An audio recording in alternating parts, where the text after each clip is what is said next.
Hi everyone and welcome back to our quite great YouTube channel, and on today's video I'm going to be talking you through how you can start your very own home podcast. I'm going to go through all the basic equipment needs, software, all of that kind of thing, and you're probably looking at my microphone sat here thinking, oh my goodness, that looks complicated, that looks expensive, but I can assure you there is plenty of options to begin your podcast, and it doesn't need to be expensive and it doesn't need to be complicated. Now, I actually began my first podcast episode during lockdown, well, the beginning of lockdown, so March, April time.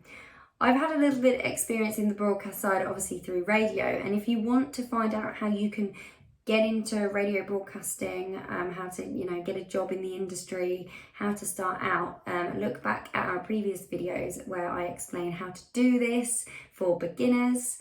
So hopefully I've given you a lot of tips and advice in that, but obviously the video today is purely for podcasting. So yes, I started mine out at the beginning of lockdown. I thought, what am I going to do? My radio show on Siren Radio called Sound and Country Vision had been postponed. The studio had been locked up while we had to, be locked up at home. And I thought, how on earth am I going to fill my time?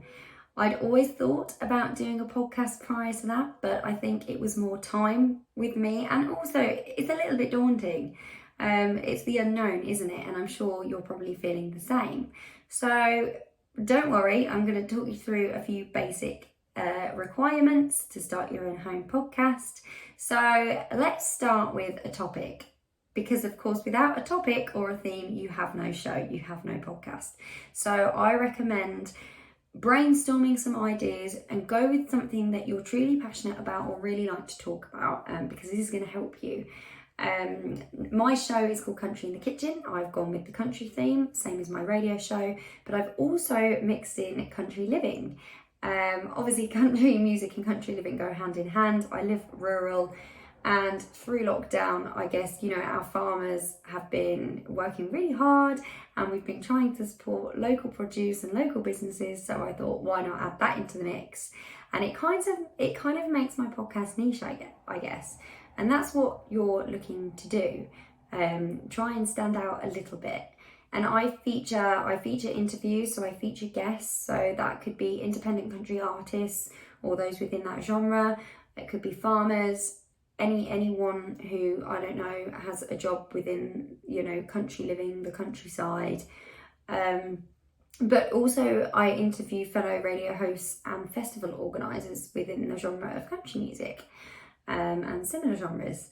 So it's quite broad, but it's also quite niche. But again, it doesn't matter if you pick a topic and then, I don't know, weeks or months down the line, you choose to evolve that topic. That's absolutely fine. You can do that, and that's how you learn. So you've got your topic, let's say. You now need to make a small investment or a big investment, depending on what sort of equipment you're looking for. You need to decide on a microphone and headphones, and then there's a few other bits and pieces I'm going to mention as well that will help you out while podcasting. So obviously I mentioned my microphone here at the beginning of the video. This is not the microphone I started out with.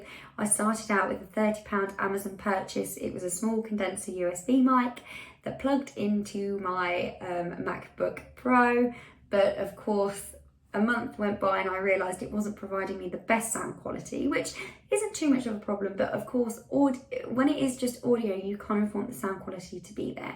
But that could have been a mix of my old MacBook Pro combined with the mic itself. So I did upgrade to this baby here, and this is a Blue Yeti X, my best friend.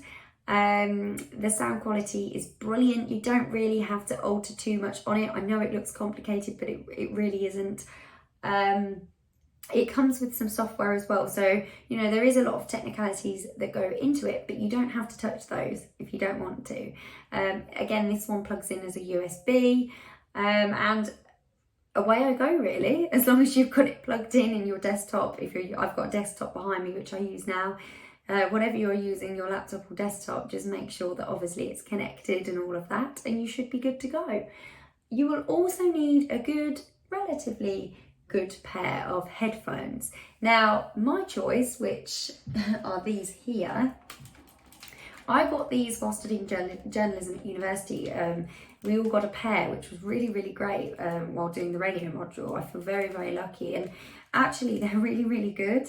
They are radio quality, but they're not the most expensive. They're kind of in the middle, and I love these because they're lightweight as well. So it doesn't really give you too much of, that head pain that you can sometimes get. I also have my wireless Beats, but I tend to just listen to music with those. And then I did invest for these, which are slightly more expensive. They're made by Philips and they're high resolution, and a lot of gamers use these as well. But of course you don't need 3 or 4 pairs. You just need the one pair. So again, just do a little search online. It's all about doing the search and comparing prices. And the deals, of course, look for the deals. But yeah, I think relatively these work really well, and I won't be changing for a long time to come. So you've got your basic equipment. What you will need, as I say, the microphone I started out with come with a tiny little stand that stood on a table or a desk, which is okay, but it doesn't give you very much maneuvering space or places to put your show notes when you've got your desktop or your Mac or whatever else on the desk. So I invested in a boom arm. Now you see a lot of these in radio stations, in the studios, at radio stations, sorry, I should say, in the studios. These are great. You can move them back and forth. You can have them over your head type thing. This one just clips to my desk, so it gives me all the space I need. And it works really, really well. So yes. And then also you want which actually this come with my boom arm, but you want a pop filter. So that kind of reduces the pops and the bangs when you're speaking, and say if you bash into your desk or something, it helps with that. So I highly recommend those 2 little pieces because they will come in handy. So after you've got your topic and your equipment sorted, you then need software to record your audio on, and obviously to upload to get your podcast heard. So for me, I use interviews, so it depends on, again, what type of show it's going to be. So when you come to think about your topic, maybe think about the type of show. Is it a music show? Are you going to include music? Are you going to include interviews? Mine includes both. It's a music show primarily. So yeah, I use software and platforms that help me to do interviews. I started off using Skype, which is absolutely fine. It's all free. But then obviously the lovely world of Zoom came along, which everybody's been using over lockdown for work calls, meetings, online events, and of course radio and podcasts. So I just use Zoom audio calls. You don't even need the video, unless obviously you want to see your interviewee and they want to see you, etc.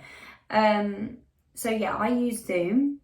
If you're just doing a podcast or a show that is you're not probably doing interviews, it's just going to be you talking. Maybe it's a food podcast, so maybe you just want to record you talking while baking or makeup even, then you can find a load of apps on your phone. You can even use the audio recorder that comes with your iPhone or Android.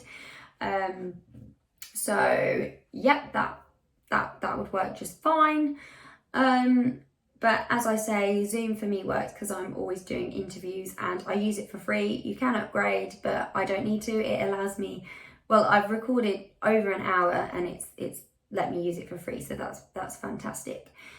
After that, after you've figured out what kind of platform you want to use to record, or device or whatever you want to use to record your audio on and your interviews and whatnot, you then need to obviously pick a hosting platform to upload your audio to. I use Podbean, and I'd heard of Podbean through doing my radio show. So yeah, so I use Podbean. It's a brilliant platform. I use it for free. I upload a show every week. You can upgrade. Again, there's always options to upgrade and pay money, but you don't have to, which is really good. Our Quite Great Radio Show uses Buzzsprout. So the shows from there are uploaded to Buzzsprout, and that's pretty similar to Podbean. But of course, depending on what you want will depend if you want to upgrade. Going back to if it is a music show, however, you will need to bear in mind copyright issues in terms of music and royalties. So you can't just ring up Dolly Parton and ask to play her track 9 to 5. We're not a radio station, we don't have a license. I believe you can get a license. I don't know how much they cost. I doubt you're going to be wanting to do that just for a home podcast, but I tend to interview independent artists and I will get information through from PR companies, just like Quite Great, and I will ask their permission as to whether I can use the artist's music, and it's always a yes, of course. So that's how I get around it. There is obviously, if you want to include background music and things like that, there's royalty-free sites. If you want a jingle made, you can go to, there's jingle makers, there's sites that you can use. I'm just thinking back to the particular site that I used. I think it's Radio for You jingles or something like that. I can't remember off the top of my head. But yeah, there's those options too, just to, enhance your podcasting, to just include different segments and things like that. I have some background music as well that's just looped that I include in my intros. Now, speaking of intros, if it is a music podcast and you're obviously wanting to pop or add in MP3s, or you want to record intros, a good software site to use is Adobe Audition. Again, I did have a head start with this because we use this at university, but there are other software to edit on, such as GarageBand, and you do have to check what works with Apple software and Microsoft, of course. Adobe is pretty much Apple software, so that's, you'll probably want to use that with Apple. I believe GarageBand works on both, and you can use GarageBand for free. Obviously, it's only the basic editing tools. Adobe, you do sort of have to pay for. It is another purchase, but it is really good. And of course, I only use it for the basics, to top and tail audio, to add in tracks and to export and all of this. And I can adjust the sound and all of that if need be. So that's a really good one. So yes, there's two there. Of course, again, if it's just audio, there's a lot of editors on your phone that you can use. Again, it's just finding the right one that suits you. Once you've got all that sorted out, you then, like I've said, you then want to be uploading it to Podbean or Buzzsprout and then promoting your podcast. Now, to do that, you want to register your Podbean host. You'll get a little link and you'll want to register that on iTunes and Spotify, especially if it's a music podcast, because we live in a digital age and that's where everybody goes to listen to podcasts and music and everything else that goes along with it. So I definitely highly recommend you doing that. And then you'll want to promote on socials. So you'll want to copy the link and share it on Facebook, Twitter, Instagram. With Twitter, you can obviously share the link, but you can pop it in your bio. With Instagram, I always pop it in my bio, and then I'll upload a photo that correlates with that link, or the artist or whoever I've interviewed that day. Share to your stories too. Share on LinkedIn. That's a really good one. And also join music groups or, food groups or whatever on social media and share, especially on Facebook, and share your podcast in those. And then that's how you'll get more and more notice. Now, that's kind of getting into the contacts and gaining contacts, which I will be doing another video on that shortly, how to gain contacts in the industry and for podcasting and for radio and all that. So I won't go into too much detail now, but yeah, I do highly recommend you doing that.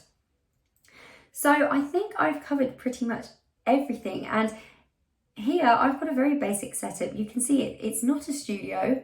I call it my little home studio, but I'm in a small room. I've got my headphones, my microphone, a desktop computer. I said behind me, but I meant in front of me. I think I said that earlier on in the video. I have my little MacBook Pro, which I don't really use. The desktop I use for Zoom and Adobe Audition, the editing software. And that's it. That is literally, and Zoom. And that's all I use to record my episodes for Country in the Kitchen. I hope you found this helpful in some way or another. And I hope that I've given you the basic knowledge and confidence to be able to go out there and start working on your own home podcast. please do let me know. Let us know at Quite Great how you're getting on. Let us know the title of your podcast and where you'll be uploading it to. We'd love to hear in the comments below. If there's anything else you'd like to ask me, pick my brains again in the comment section. I hope that I've covered enough so that you can get started. And yes, I hope you found it helpful. So thanks so much for taking the time to listen, and I'll be back very soon with another video. But for now, happy podcasting, and I hope it goes okay, and let us know how you get on.